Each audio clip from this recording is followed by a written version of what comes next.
Beleza, né? Então, boa tarde a todos, né? Estamos iniciando aqui hoje a defesa de TCC da especialização em sistemas fotovoltaicos aqui da Universidade Federal de Viçosa, e quem vai defender, né, é a Esther Rodrigues, né? Esther Pizarro de Lima Rodrigues, que o título do trabalho é Dimensionamento do Sistema Fotovoltaico on-grid de 3 kW, né, para a localidade de Brasília.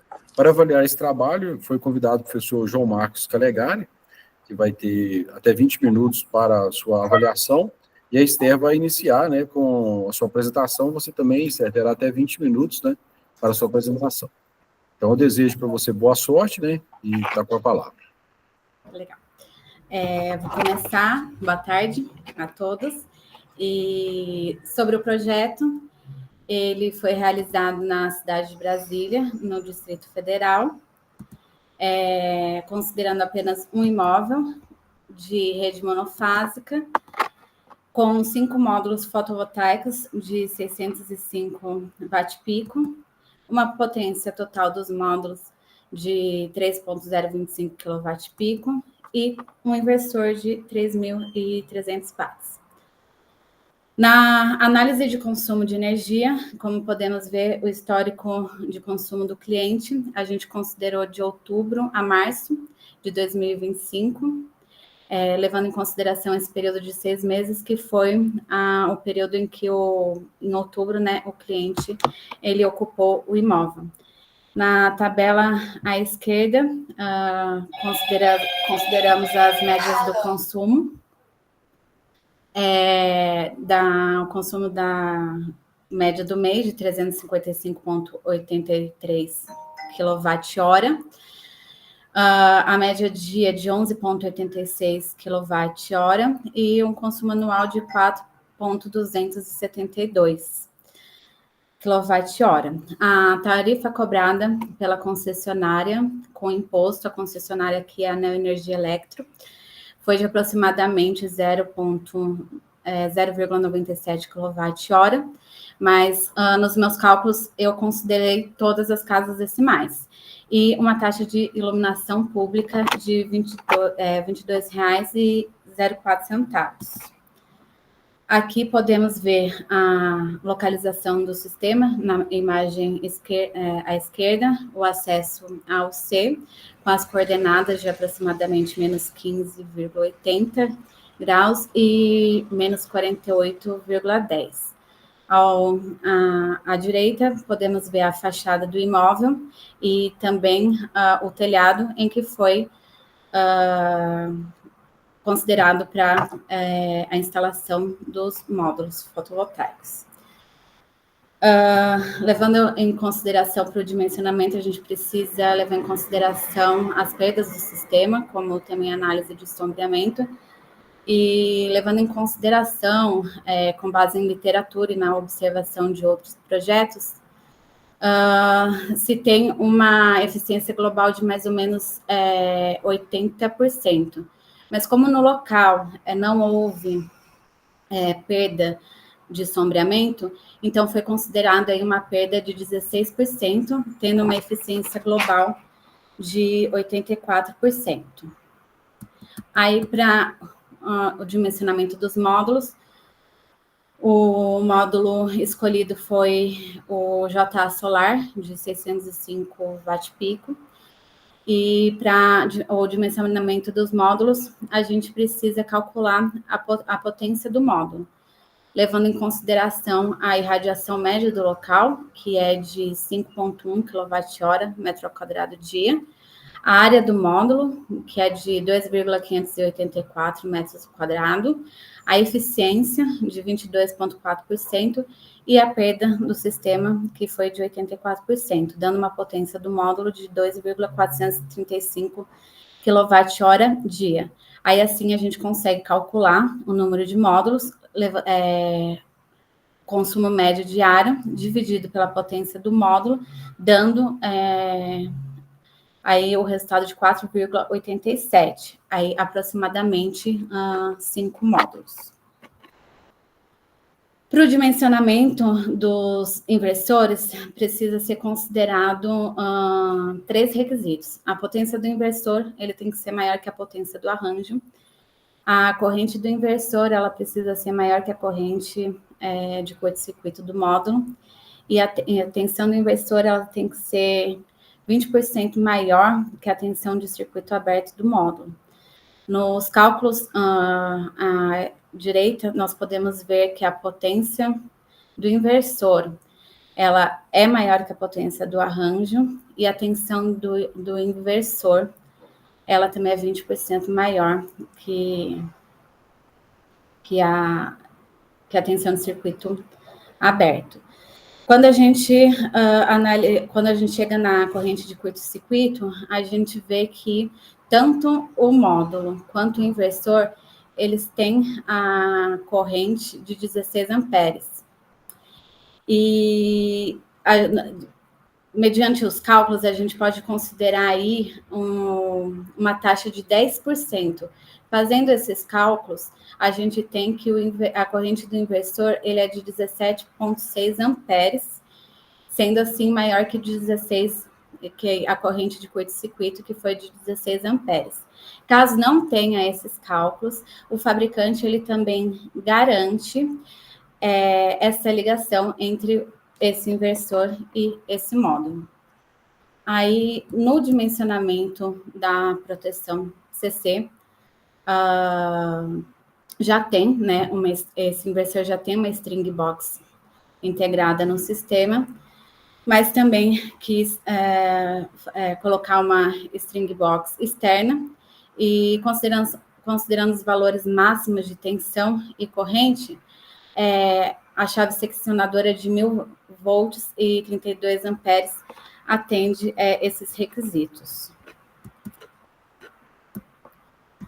Levando agora o dimensionamento da proteção CA, no dimensionamento do DPS, a tensão do DPS ele tem que ser maior que a tensão de fase terra.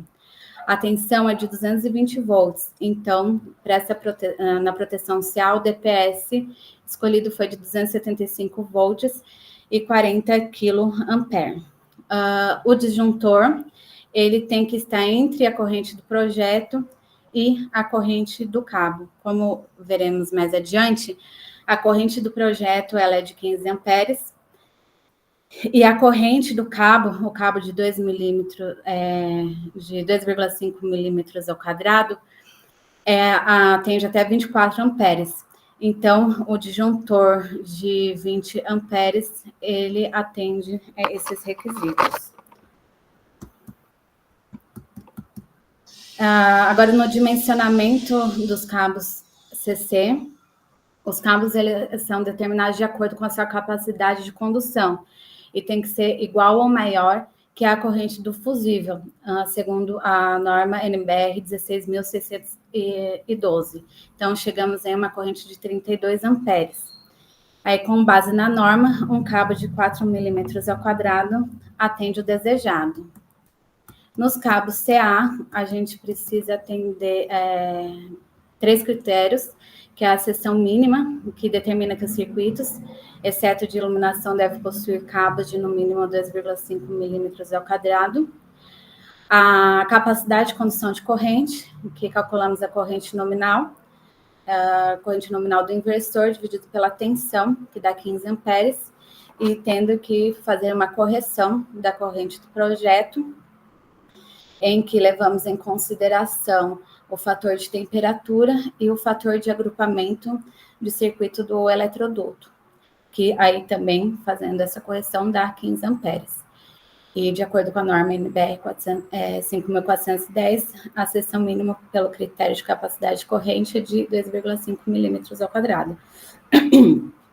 Aí, o outro critério de queda de tensão, calculamos a impedância, que levamos em consideração a tensão, a corrente do projeto e a distância do inversor até o medidor. E aí que dá o valor de 36,66. Aí o cabo CA é escolhido para o pior caso, considerando os 3 critérios. Logo, a seção de cabo seria de 2,5 milímetros ao quadrado. Porém, como temos o disjuntor CA de 20 amperes, o cabo de menor bitola possível é o de 4 milímetros ao quadrado. Aqui temos o aterramento. O aterramento, ele é TT, utilizará cabos de cobre de 6 milímetros ao quadrado. Serão 3 hastes, cada uma com 2,5 metros e uma distância de 1 metro uma da outra. As hastes interligadas com cabos de cobre nu de 25 milímetros ao quadrado.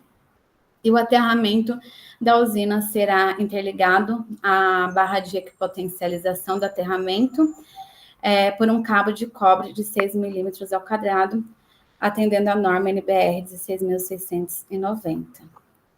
A estrutura de fixação será feita a instalação no telhado, como mostrado na foto no início. As telhas serão de cerâmicas, utilizará gancho de fixação de alumínio, os trilhos de suporte de alumínio, o perfil C na imagem, estarão dispostos em uma fileira única, os grampos de fixação em 4 pontos distintos dos módulos, que aqui na imagem é o grampo intermediário, e também o grampo final, que irá 2 em cada extremidade. Aí, aqui está as imagens das estruturas, que são a estrutura de fixação da ESI Solar. Aqui podemos ver o diagrama unifilar, o diagrama multifilar, e agora começaremos a análise de viabilidade econômica. Para analisar a viabilidade econômica, temos que calcular o custo médio mensal do cliente, levando em conta o consumo dele no mês, vezes a taxa, vezes a tarifa, mais a taxa de iluminação, dando aí um valor de R$ 366,58. Também o custo mínimo, como o cliente ele é monofásico, o mínimo dele é 30 kWh, multiplicado pela tarifa, mais a taxa de iluminação, dando R$ 51,08. Aí a redução de percentual ela é feita do custo médio mensal do cliente, menos o custo mínimo, dividido pelo custo médio, dando aí uma redução de percentual de 86,06%. Aí aqui temos a análise de despesas, que logo no início já temos as despesas do custo de equipamento, que deu o valor de R$ 6.245,13, mais o custo da mão de obra de R$ 4.950. A mão de obra foi considerada aí R$ 1,50 o watt. Aí o custo total foi de R$ 11.195,13. Também temos as despesas de limpeza, a despesa anual, que foi considerado R$ 15 por módulo, são 5 módulos, R$ 75. E aí, considerando uma limpeza 5 vezes ao ano, aí, totalizando aí R$ 375, e tendo um reajuste anual de 5%. Uma perda de eficiência dos módulos de 1%, uma eficiência de 84% do sistema, e uma tarifa de aproximadamente 0,97 centavos por quilowatt-hora, e as tarifas de iluminação pública de 22,04, que serão reajustadas a 5% ao ano. Uma taxa de consumo mínima de 30 kWh, o cliente é monofásico, e o cliente está pagando o sistema à vista. E também considerando aí que num período de 10 anos, o cliente deverá substituir o inversor com um preço de R$ 4.886,68. Aí aqui eu coloquei a planilha que utilizamos para fazer o dimensionamento, colocamos todos os dados aqui, e também queria chamar a atenção que no documento que foi enviado, estava considerando uma tarifa de 20% do FIU-B, mas é muito maior, né? Então, agora, esse ano está mais ou menos em 12,5%, então todos os cálculos aqui apresentados vai estar considerando essa taxa aqui do FIU-B.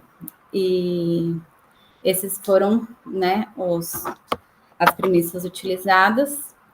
E agora aqui, o fluxo de caixa, considerando aqui as despesas, que é o custo total, mais no primeiro ano, né, que é o custo total, mais a taxa de iluminação anual, mais a tarifa mínima anual, mais a limpeza anual, dando uma despesa de R$ 2.183,19. Tendo aí uma receita levando em consideração a produção anual, que foi apresentada de 4.272, vezes a tarifa, resultando aí num valor de 4.136,55. Nesse primeiro ano, as despesas ainda vão ser maiores que a receita, dando um fluxo de caixa negativo de R$ 8.046,54. Aí aqui é apresentado a tabela, que a gente pode ver o payback simples de 4 anos, o payback descontado, em que tem a consideração aí das depreciações do sistema, um retorno aí de 5 anos, e consideramos para esses cálculos uma taxa mínima de atratividade de 9%, tendo uma taxa interna de retorno de 45,06%. Obrigada, esse foi o meu trabalho, e desculpa, já peço desculpa pelo meu nervosismo. Não, muito obrigado, Esther, pela apresentação, né? Foi muito bom, dentro do tempo, tranquilo.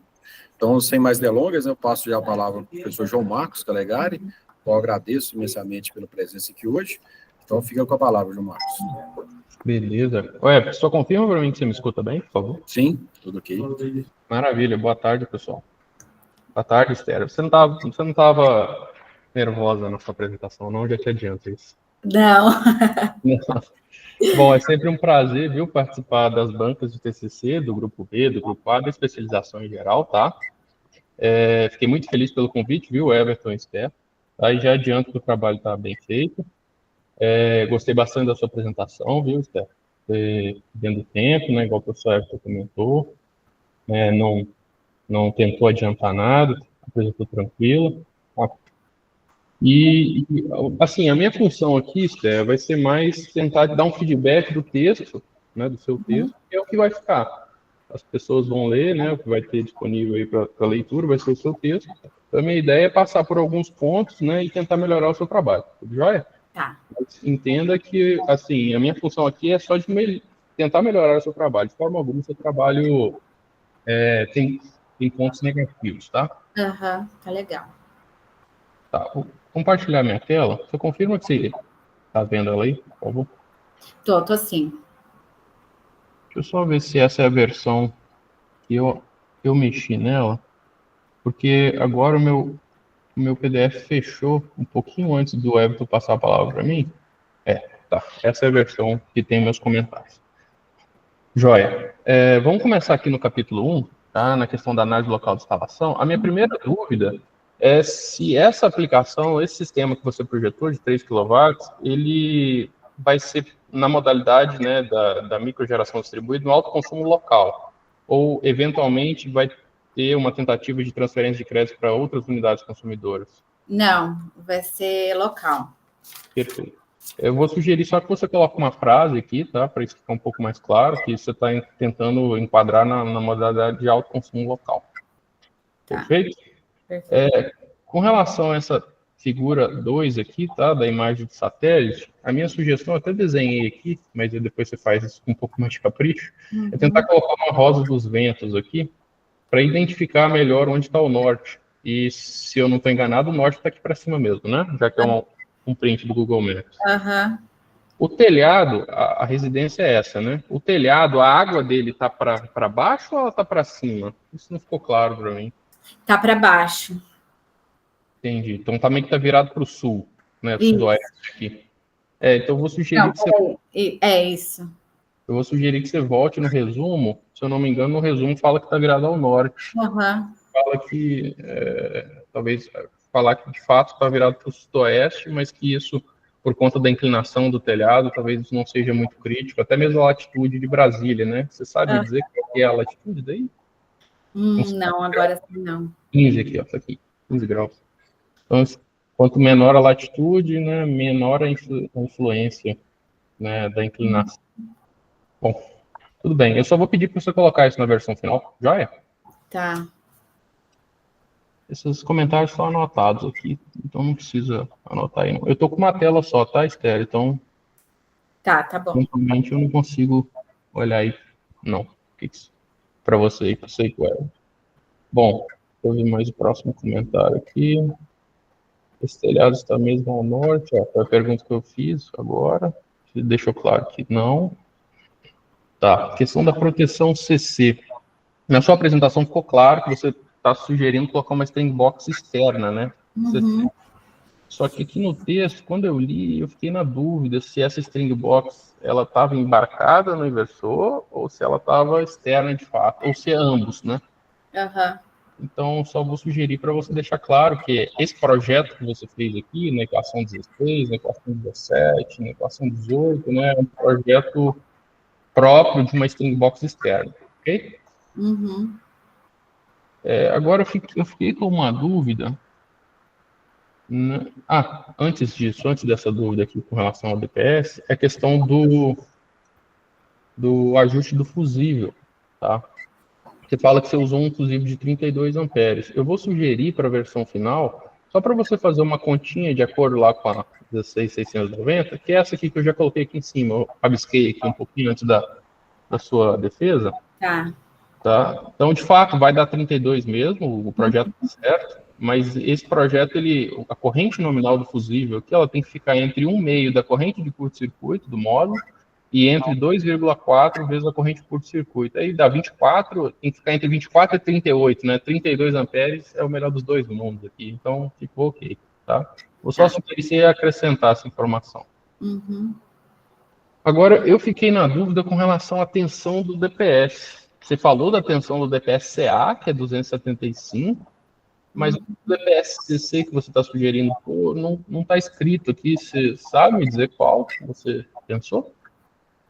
Ai, não. Eu vou te sugerir de colocar um DPS de 600 volts, tá? Tá. Você pode colocar dois de 300, né, no formato de estrela, igual eu botei aqui, né? Ou se for colocar um DPS de modo comum, entre positivo e negativo, né? Positivo, fica negativo terra, aí coloca de 600, tá bom? Tá legal. Traz essa informação para o texto. Bom, o disjuntor também, eu também senti falta do valor dele aqui. Você falou de mencionar ele, mas não colocou o valor. Sim. A apresentação está 20 amperes, né, se eu não me engano. Isso. Perfeito. Vou trazer para o texto aqui também. Tá. Você falou da corrente projeto, falou da corrente do cabo. E não falei do disjuntor, né? Uhum. Beleza. Vamos lá. Isso aqui é só formalismo matemático, colocar o fator de potência aqui no denominador. Essa equação é verdadeira se tiver um fator de potência aqui. Aí você fala que ele é unitário, aí o resultado não muda, tá bom? Tá. Mas eu deixei anotadinho aqui para você. Tá legal. Tem uma outra questão também. Eu não sei se você se atentou na hora de projetar esse cabo, qual que é a forma construtiva dele. Se a isolação é de PVC, se é XLPE e PR, porque isso vai afetar a bitola final, sabe? Uhum. Não me atentei a essa questão. Tá. Eu vou sugerir depois você revisitar a planilha de dimensionamento e verificar se você considerou PVC. Provavelmente você considerou PVC, né? Mas você só verifica lá, porque é importante essa informação vir aqui, ó. Fala assim, cabo com isolação de PVC. Tá. Suporta menos corrente. E aí a gente vai ter a ideia, né, de como você chegou nesses 2,5 milímetros. Uhum. Tem alguma razão para você ter escolhido o aterramento TT? Não, foi mais observando, assim, tipo, outros projetos que eu coloquei também, o aterramento TT. Entendi. Assim, a minha sugestão, depois você pode ver com o Everton também, é sempre bom a gente reforçar o aterramento, igual você colocou aqui, tá vendo? Você colocou um aterramento próprio. da própria oficina. Mas é interessante potencializar esse aterramento com o aterramento da unidade consumidora, tá? Da residência. Se ele existir, né? Se ele não existir, aí fica difícil. Mas se ele existir, é bom você conectar ambos os aterramentos. Aí ele não é um TT mais, ele vira um TNS ou um TNCS. Depende muito de como está vindo lá do padrão, né? O cabeamento. Tá? Então, talvez, assim, depois você vê com o Everton, né? Se você vai concordar com a minha sugestão, e colocar aqui o aterramento como um TNS ou um TNCS, e aí vai ter que potencializado o aterramento que você está propondo com o aterramento existente da concessionária, tá bom? Tá. Da unidade consumidora, por consequência. Joia? Então, você verifica essa questão aqui. Bom, vamos lá. O diagrama unifilar. Eu achei algumas inconsistências, aí seria bom revisar para a versão final, tá? A primeira, pelo que eu entendi, você pode me corrigir, a tensão de fornecimento é monofásica, né, em Brasília. Aqui é porque, tá vendo esse símbolo aqui? Esse quer dizer que é bifásico. Acertar aqui, né? Aqui tá parecendo um sistema bifásico com neutro, ó, 3 fios. Sim. Então, tirar um pauzinho desse. Aí em Brasília é 220 mesmo, né? Fase. Isso. Perfeito. Não, então é só tirar esse pauzinho aqui. Em todas as vezes que ele aparece duplicado, aí você troca ele por um neutro. Tá. Aqui, ó, o negócio do cabo que eu te perguntei, aqui fala que ele é de PVC, tá vendo? Foi considerado que no nervoso foi considerado de PVC. Fica tranquilo, seu trabalho tá bom, eu só tô tentando contribuir aqui. Aqui, com relação ao fusível também, depois você troca para 32, tá? A chave seccionadora tá 32, mas o fusível ficou 20. Essas coisas passam mesmo, isso é normal. Que antes eu estava fazendo outros cálculos, aí a gente começa a mudar e vai ficando coisas, né? Esse TCC tem muito disso, né? Você vai fazendo projetos, aí chega no final, opa, alguma coisa ficou inconsistente, você tem que retroalimentar, né? Sim, tipo, agora na apresentação mesmo, comecei a ver um monte de coisa. Faz parte. É por isso que a gente está aqui, para tentar melhorar a versão final. Então entenda essa defesa como isso, sabe? Sugestões para você ter um texto mais fechado. Bom, Esther, aqui, ó, o disjuntor na sua apresentação está 20 amperes, aí depois você já confere, 20 ou 25. 20. Me parece que 20 é mais adequado para esse cabo que você escolheu. É só trocar aqui depois para 20, tá? Bom, acho que no resto aqui tá tudo ok, tá? Tirando esses que eu marquei. Aqui tem um errinho de referência, depois você verifica com calma. Aqui, ó, só para você entender esse comentário, você estava numerando as equações todas. Ó, tá vendo? 24, 25, 26, aí chegou aqui e parou de numerar. Então é só tá, para numerar. Continuar a numeração aqui, né? 27, 28 e assim por diante. E o último ponto, né, para não me delongar muito também, é com relação ao estudo de viabilidade econômica, se você considerou o FIO-B. Na sua apresentação parece que você considerou, né? Sim, considerei.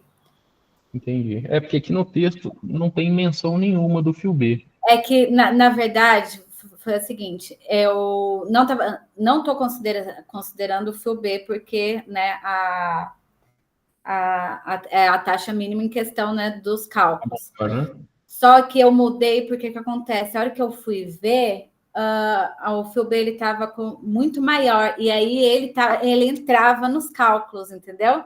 Eu só quis chamar a atenção para o FIO-B porque os valores iam dar diferente. Aí você poderia falar assim, poxa, mas lá no documento tá outros valores e aqui está sendo apresentado diferente. Aí foi por conta disso, porque anteriormente estava com 20% e eu não tinha me atentado que interferia, que aí eu teria que considerar realmente o FIO-B.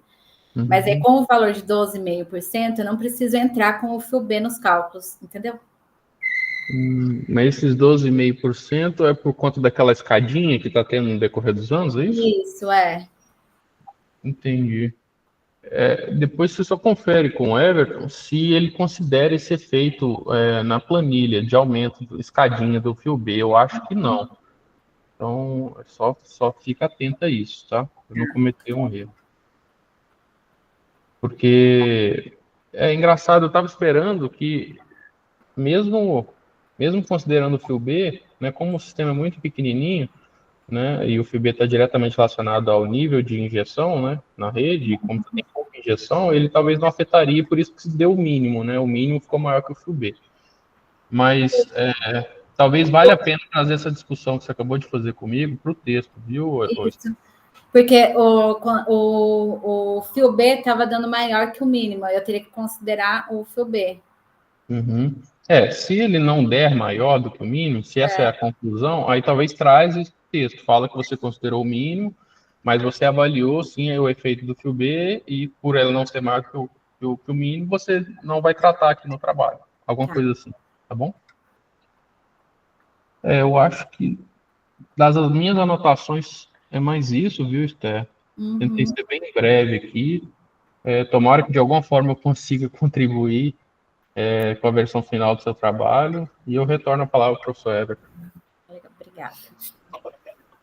Ok, muito obrigado, João Marcos, pelos comentários. Essa questão final aí da discussão do fio B, Esther, sempre, no meu ponto de vista, a gente tem que ser mais conservador, entendeu? Então, se o fio B estiver dando maior, mesmo que esteja prejudicando um pouco a viabilidade econômica, mas é melhor você entregar um projeto e o cliente depois ficar satisfeito, né? Vamos falar assim, que tem essa escadinha do fio B que, teoricamente, vai pagar o mínimo, né? Não vai pagar o fio B, mas, assim, eu acho que é melhor você ser mais conservadora, né? Que também não vai mudar tanto, assim, a margem, né?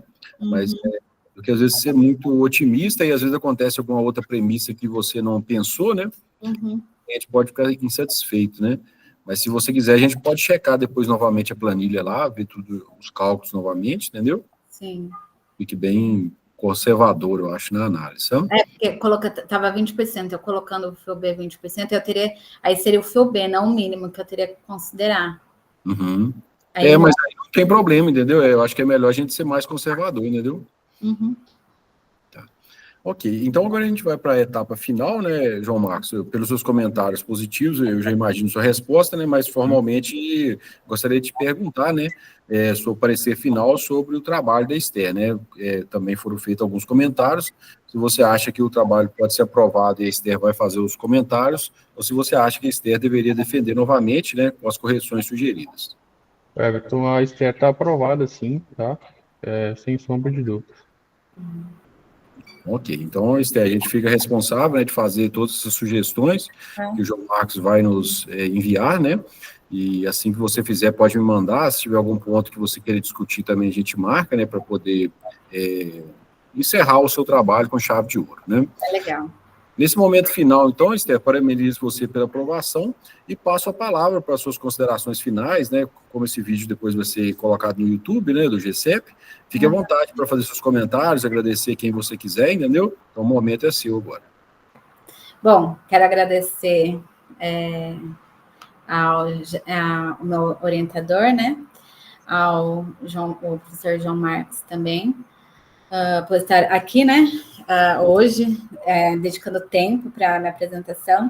Também quero agradecer a todos, né, que tiveram também compreensão, o período aí que eu passei, que eu tive filho, então precisei ter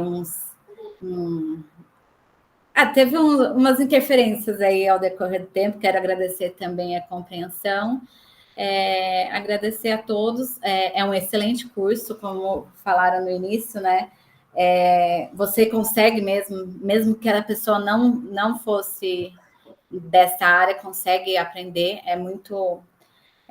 o material é muito bom, os professores são muito bons, e quero agradecer, e é isso. Não, beleza. Como é que chama mesmo, seu filho? Zion, e agora está vindo outra, mas ainda não decidimos o nome. Então, né, o Zion aí vai ter orgulho da mamãe aí que, né, fez o TCC e fez quase todo o curso, né, com ele aí, né? Quem sabe não vem um novo engenheiro eletricista aí, né, João Marcos, para o time aí, né? Então, tá bom. Então, eu vou encerrar aqui a gravação aqui agora, tá bom? E assim que tiver disponível, a gente vai subir para o YouTube essa gravação, tá? Então, eu estou encerrando aqui agora.